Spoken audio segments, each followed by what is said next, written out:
नमस्कार दोस्तों। मैं ज्योतिष आचार्य श्री विकास जी आप सभी के समक्ष ये वीडियो लेके आया हूँ। ये वीडियो है केतु ग्रह के बारे में। केतु ग्रह को समझना मुश्किल नहीं, मुश्किल ही नहीं, लगभग इम्पॉसिबल है, लेकिन फिर भी हम चर्चा करेंगे क्योंकि प्रयास तो हमें करना ही चाहिए। और ये डायलॉग मैंने एक फिल्म से मारा है कि डॉन को पकड़ना आसान ही नहीं, नामुमकिन है। तो इस वीडियो में अगर आप अंत तक देखेंगे इस वीडियो को तो आपको अच्छे समझ में आएगा। बीच में छोड़ देंगे तो जैसे मैंने बोला केतु को समझना मुश्किल ही नहीं, करीबन असंभव जैसा है। लेकिन फिर भी चर्चा करेंगे क्योंकि चर्चा करनी चाहिए। चर्चा करने से कुछ तो समझ में आता ही है। तो चलिए, ज़्यादा समय ना लेते हुए शुरू करते हैं इस वीडियो को। केतु ग्रह को समझना और उसकी ऊर्जा को सुधारना। हम केतु ग्रह की ऊर्जा को बढ़ा नहीं सकते, उसको बैलेंस ही कर सकते हैं। तो सबसे पहले मैं नमन करता हूँ गणेश भगवान को। ओम गंग गणपति नमः। जो कि केतु के लिए पूजे जाते हैं। मतलब केतु को अगर कंट्रोल करना हो, केतु को बैलेंस करना हो तो गणेश जी की शरण में जाना पड़ता है। फिर भगवान शिव, माता पार्वती को, फिर अपने गुरुजनों को, सारे देवी देवताओं को, नवग्रहों को, केतु महाराज को, अपने पितृ देवताओं को और अपने माता पिता को प्रणाम करते हुए मैं वीडियो शुरू करता हूँ। केतु ग्रह जो होते हैं वो ज्योतिष में सबसे रहस्यमय, आध्यात्मिक और गलत समझे जाने वाले ग्रह हैं। लोग इससे डरते भी हैं और इसे डर से देखते भी हैं। और डर भी इसी से लगता है क्योंकि जब हम किसी चीज़ से घबराते हैं या डिप्रेशन में जाते हैं तो यही कारण होते हैं हमारे को डिप्रेशन में ले जाने के। जबकि हम देखें तो वास्तव में केतु अगर सही समझ में आ जाए तो मोक्ष, गहन ज्ञान और अलौकिक सुरक्षा देते हैं। अब हम बात करते हैं कि केतु क्या है। केतु कोई भौतिक ग्रह तो है नहीं, हमें दिखते तो नहीं है, ये एक छाया ग्रह है। ये पिछले जन्मों का संचित कर्म, तप, वैराग्य और अधूरा मोह दर्शाते हैं। ये पिछले जन्मों का जो हम भोग चुके हैं ना, उस चीज को दर्शाते हैं। यह जो मिला हुआ है उससे ऊब और छूटा, जो छूट गया है उसकी याद देते हैं। हम जिन चीजों से फेड अप हो चुके थे पिछले जन्मों में, जिन चीजों से भाग चुके थे, जिन चीजों को भोग चुके थे, उन चीजों की याद दिलाते हैं। इनसे पता चलता है। राहु जो हमें भोगना है, जो हमें चाहिए। केतु जो हम भोग चुके हैं, जो हम छोड़ना चाहते हैं। केतु की मानसिक म, या ऊर्जा जो है उसकी प्रकृति। केतु व्यक्ति को अंदर की दुनिया में ले जाता है। तभी कहते हैं कि केतु के लिए मेडिटेशन करनी चाहिए। अकेलापन, चुप्पी, आइसोलेशन। कोरोना में भी हमें केतु को प्रबल किया क्योंकि वो वायरस है। वायरस, केतु जो है बहुत छोटे देखे जाते हैं, नाड़ी में भी बहुत छोटे, बिल्कुल माइक्रो जो है वो केतु है। तो जो बैक्टीरिया, वायरस है, ये सब केतु से देखे जाते हैं। तो उन्होंने भी आइसोलेशन दिया था कोरोना में। हमें आइसोलेट कर देते हैं जैसे मैंने बताया। इनमें लॉजिक नहीं है, सर नहीं है केतु का। ये इंट्यूशन से चलता है ना। अगर आपके पास, अगर आप दिमाग यूज करेंगे तो फिर आप ना केतु को समझ पाएंगे, ना केतु को केतु की तरफ जा पाएंगे बेसिकली। अगर केतु संतुलित नहीं है तो बैलेंस नहीं है, तो डर लगता है, अनिश्चितता रहती है, अचानक रिश्ते या करियर में प्रॉब्लम आ जाती है, टूट जाता है। सब कुछ होते हुए कुछ भी ना होने का भाव है। और स्वास्थ्य में, आपकी हेल्थ में अजीब सी समस्याएं आती हैं क्योंकि छाया ग्रह है ना, और बहुत बारीक है, तो चीजें समझ में नहीं आती। तो कहते हैं राहु का तो फिर भी उपाय है, केतु का ऐसे उपाय नहीं हो सकता आराम से। केतु की जो, अगर हम देखें तो पॉजिटिव अवस्था में व्यक्ति कैसा होता है, जब केतु ठीक से काम करता है तो गहरी अंतर्ज्ञान शक्ति वाला होता है, चीजों को बहुत माइन्यूटली समझ लेता है, बिना बोले बात समझ लेता है, इंट्यूशन पे है ना। आध्यात्मिक, हीलर, जोशी और साधक बन सकता है। जीवन के सत्य को जल्दी समझ लेता है। अधिकांश महान साधक, तांत्रिक, योगी केतु प्रधान होते हैं। तो केतु, आपको बोलना नहीं पड़ता, वो समझ जाता है और वो बारीकी पे जाता है, बारीकी पे जाके काम कर जाता है। कुंडली में केतु कहाँ कहाँ परेशानी दे सकते हैं? केतु जिस भाव में बैठते हैं वहां आसक्ति नहीं रहती, वहां से हमें लगाव नहीं रहता। व्यक्ति को उस क्षेत्र से विरक्ति हो जाती है। पहले अनुभव दे चुके होते हैं तो पास्ट लाइफ में मास्टरी होती है। केतु सातवें भाव में, जैसे हम बात करें तो केतु सातवें भाव में रिश्तों से दूरी करते हैं, हस्बैंड वाइफ से थोड़ा दूर करते हैं। केतु 10वें भाव में करियर में नहीं लगने देता, कि कर्म भाव में जाके केतु बैठ गए, अब कर्म किस में करेंगे, कि संसार थोड़ा अच्छा नहीं लगता, है ना। और चौथे भाव में घर से, माँ से, इनसे दूरी बनी रहती है, थोड़ी शांति कम रहती है। ये सजा नहीं है, आत्मिक परिपक्वता है। जब हम ये कहते हैं ये मेरा है, मैं, मुझे ये चाहिए, ये चाहिए, तो राहु है जो कहता है जो है सो है, कुछ नहीं चाहिए, जो मिल रहा है सब है, तो वो केतु है। केतु की ऊर्जा सुधारने का मूल मंत्र क्या है? केतु की ऊर्जा को हम सुधार कह सकते हैं, बैलेंस कैसे कर सकते हैं? केतु को मजबूत करना नहीं है, उनको नहीं करना मजबूत हमें। केतु को शांत करना है और संतुलित करना है। केतु को कमांड नहीं, सरेंडर चाहिए। जो कुछ वो सब तेरा, तेरा तुझको अर्पण, क्या लागे मेरा। केतु को संतुलित करने के प्रभावी उपाय क्या होते हैं? कैसे हम effective way to balance the Ketu energy? मंत्र साधना सबसे शक्तिशाली उपाय है। मंत्र, मन प्लस तंत्र इक्वल टू मंत्र। तंत्र क्या है? Procedure, how to do things. तो मन को तंत्र में लगाना, मन को प्रोसेस में लगाना। मन की तो प्रॉब्लम है सारी, करोड़ों रुपए लेकिन शांति नहीं है, और जिसके पास 100 रुपए है वो खुश है। तो मन को प्रोसेस में लगाना, मंत्र। ओम कम केतवे नमः। ओम श्राम श्रीम श्रोम सह केतवे नमः। केतु के बहुत सारे मंत्र हैं। ओम कम केतवे नमः, या गणेश जी का मंत्र कर लीजिए। 108 रोज, 108 बार करना है कम से कम। मंगलवार या शनिवार से शुरू कर सकते हैं। शांत मन, बिना इच्छा के जाप करें। कोई इच्छा नहीं रखनी कि मेरा ये काम हो, मेरे के मन को शांति मिले, नहीं, बस करना है। भक्ति और सेवा। कुत्ते को भोजन कराना। अब अगर विचार किया जाए कि कुत्ते को भोजन कराने से केतु कैसे सही होता है, तुमने कुत्ते को देखा है? आप बॉल फेंक दो, कुत्ता जाएगा, आपके पीछे पीछे चलेगा, वो नहीं सोचता मेरा मालिक कहाँ जा रहा है ना। तो वो एक तरह से अपना दिमाग यूज ही नहीं करता। वो क्या यूज करता है? वो पालतू, कहते हैं सबसे वफादार होता है।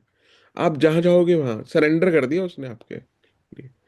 तो केतु उसको रिप्रेजेंट करता है, इसलिए हम केतु के, हमें सीखना पड़ेगा कि कुत्ते को भोजन कराना। कुत्ता जैसे होता है ना, पीछे पीछे पीछे पीछे आपके चलता रहता है।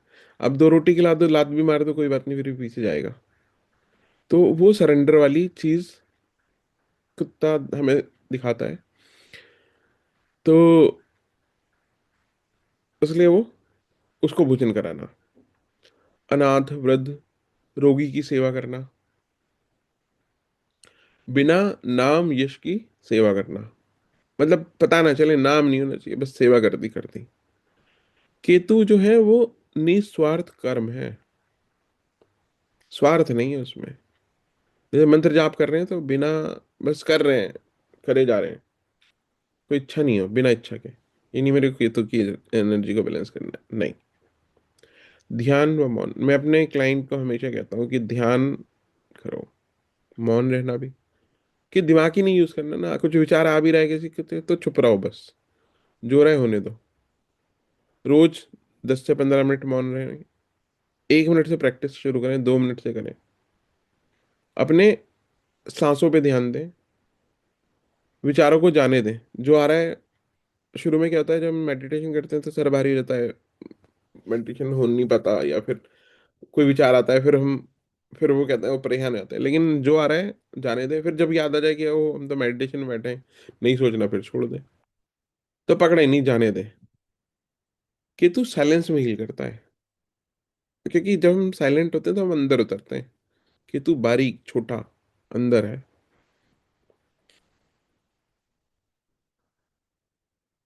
और कैसे कर सकते हैं? आध्यात्मिक प्रतीक में गणेश जी की उपासना कर सकते हैं, नाग देवता, सर्प ऊर्जा का सम्मान कर सकते हैं, और पीपल के वृक्ष को जल दे सकते हैं। पीपल का वृक्ष जो है वो, पीपल का वृक्ष है। भगवान श्री कृष्ण ने गीता में कहा था कि पेड़ों में मैं पीपल हूँ, क्योंकि वो हमें ऑक्सीजन देते हैं, सांस देते हैं ना। शैली में हमने अपने लाइफस्टाइल में सुधार कर सकते हैं, जीवन शैली में सुधार कर सकते हैं। सादा भोजन, उच्च विचार, तो सादा जीवन रखें, झूठ छल दिखावे से दूर रहें, और जीवन को बिल्कुल मिनिमम उस पे जिए, कम से कम जरूरत है, हमें ज्यादा जरूरत है नहीं। केतु सादगी से खुश रहता है, राहु छलावा दिखावे से खुश रहता है। केतु से जुड़ी कुछ गलत फहमियां भी हैं और गलतियां हम करते हैं। केतु रतन पहन लेना अक्सर नुकसानदेह होता है, उसकी एनर्जी को ब्लॉक करना होता है, उसको बढ़ाना नहीं होता। डर के कारण पूजा करना, केतु को खराब ग्रह मान लेना, और भाग्य से लड़ने की कोशिश करना। केतु लड़ने से नहीं, स्वीकार करने से सुधरता है। एक्सेप्ट करना पड़ेगा, ऐसा है तो ऐसा ही है, जो कुछ है तेरा है, मेरा कुछ नहीं है। केतु का, केतु वह गुरु है जो सब छीन कर तुम्हें तुम्हारी असली स्वरूप में लाता है, या तुम्हें तुम्हारे असली स्वरूप में मिलता है। जब केतु सक्रिय होता है, जीवन की भारी चमक कम होती है, लेकिन आत्मा की रोशनी बढ़ जाती है। लोग बिल्कुल सादे होते हैं लेकिन चमक होती है। मैं कुछ लोगों के जब जाता हूँ तो देखता हूँ, वहां से आपका ना उठने का मन नहीं करेगा। बहुत तामझाम नहीं होगा घर में, लेकिन एक अजीब सी शांति होगी, वो आपकी आत्मा को ना एक एक खींचती है। तो अगर हम समरी देखें यहाँ पे केतु की, तो केतु क्या है? केतु वैराग्य और ज्ञान है। उपाय क्या कर सकते हैं? मंत्र, मौन और सेवा। इसका लक्ष्य क्या है केतु का? शांति, मोक्ष और क्लैरिटी। और परिणाम क्या मिलेगा हमें? भय से मुक्ति।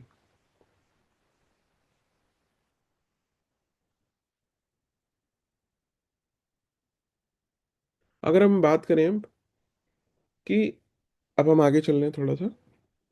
केतु का जो गूढ़ अर्थ है वो है पिछले जन्मों का कर्म, तप, वैराग्य और अधूरा मोह। लेकिन इसको समझते हैं अपने। केतु को सबसे मूल अगर देखा जाए तो समझने के लिए हमें क्या समझना पड़ेगा? जैसे हमने कहा कि यह पिछले जन्मों का संचित कर्म दिखाता है। संचित मतलब होता है इकट्ठा, एक्यूमुलेशन, इसको इंग्लिश में कहते हैं। तो संचित कर्म होता क्या है? संचित कर्म का मतलब है वे अनुभव, वे स्किल्स, वे हैबिट्स और वो भावनाएं जो आत्मा पहले ही जी चुकी है। अब मैं पंचकोश में भी एक वीडियो बनाऊंगा। तो पंचकोश में सबसे अंदर जो कोश होता है ना, वो आनंदमय कोश होता है।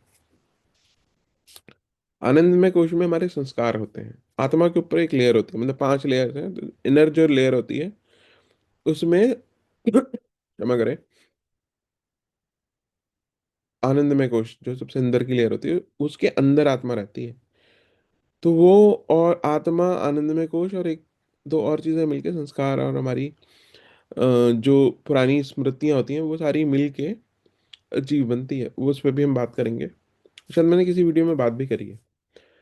तो क्षमा करेंगे कि मैं भटक जाता हूँ कभी कभी। तो संचित कर्म की बात करें तो हमारे जो संस्कार हैं, हमारी जो स्किल्स हैं, जो हमें कई बार लगता है ना ये तो हमें आता है यार, हमें यहाँ हम एक्सपर्ट होते हैं इन चीज़ों में। हमें पहले, जैसे कुछ लोग हलवाई अच्छे होते हैं, कुछ लोग पढ़ाना अच्छे से जानते हैं, कुछ लोग ज्योतिष अच्छे से जानते हैं पहले से ही, उनको था। तो ये हमारे पिछले जन्मों के संस्कार, आदतें, हमारे स्किल्स, कौशल जिसे हम कहते हैं, और भावनाएं होती हैं। कई बार हम चीज़ों को लेके बिल्कुल रिएक्ट नहीं करते और कई चीज़ों पे हम रो पड़ते हैं पहली बार देखते ही, है ना, दुख तो वो हम पहले अनुभव कर चुके होते हैं। तो वो हम बिल्कुल वहां से कनेक्ट हो जाते हैं, जैसे कहते हैं। तो केतु उन क्षेत्रों को दिखाता है जहां हमने पहले बहुत किया है, जहां आत्मा कहते हैं यह मैं जान चुका हूं, इसलिए उस भाव या उस राशि में उत्साह नहीं रहता, बार बार वही चीज दोहराने का मन नहीं करता।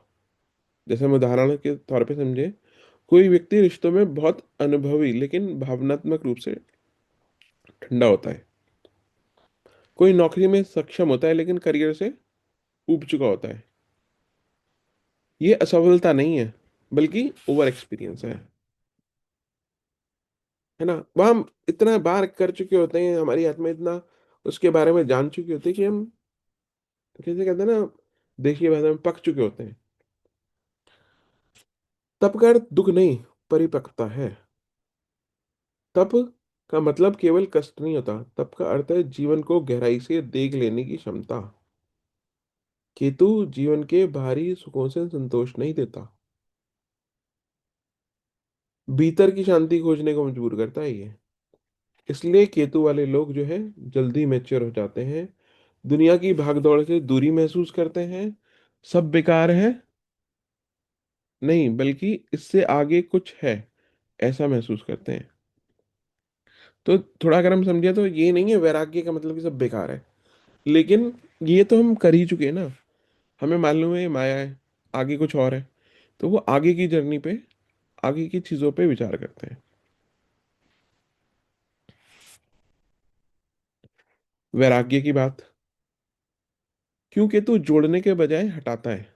वैराग्य करता है जिन चीजों से आत्मा सीख चुकी है उनसे स्वाभाविक दूरी।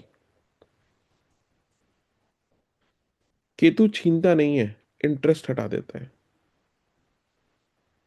आई है I have finish this, let's do new thing.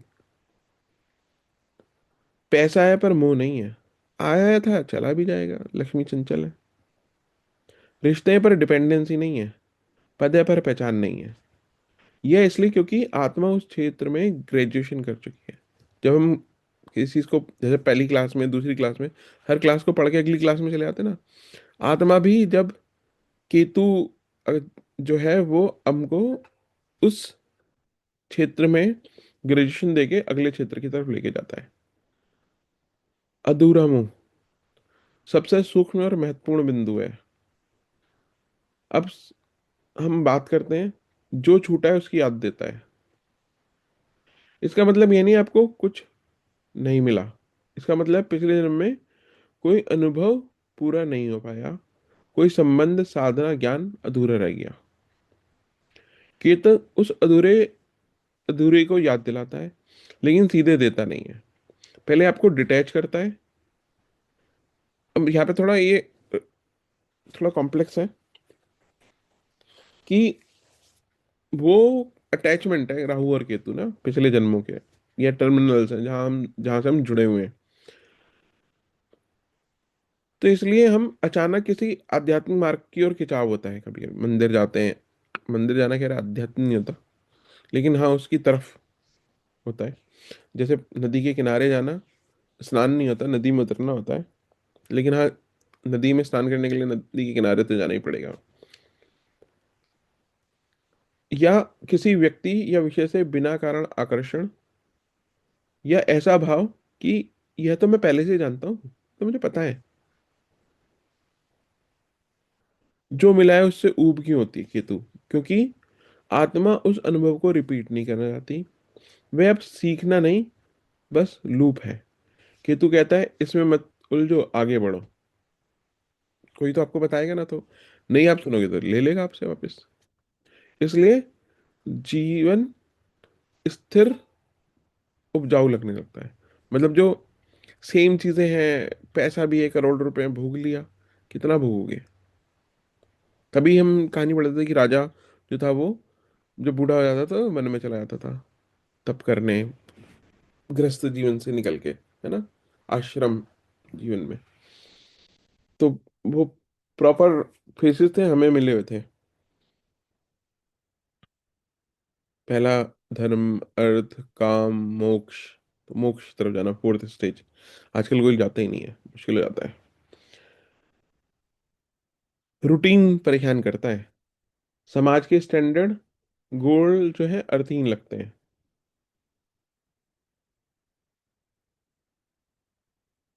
जो छूट गया उसकी याद आती है तो दर्द होता है। आत्मा जो है वो अधूरी कहानी याद करती है, लेकिन मन समझ नहीं पाता। यही कारण है कि हमें दुख होता है, भीड़ में भी अकेले हैं, और आध्यात्मिकता की तरफ जाते हैं। ये बेसिकली डिप्रेशन नहीं है, ये आत्मा की स्मृति है।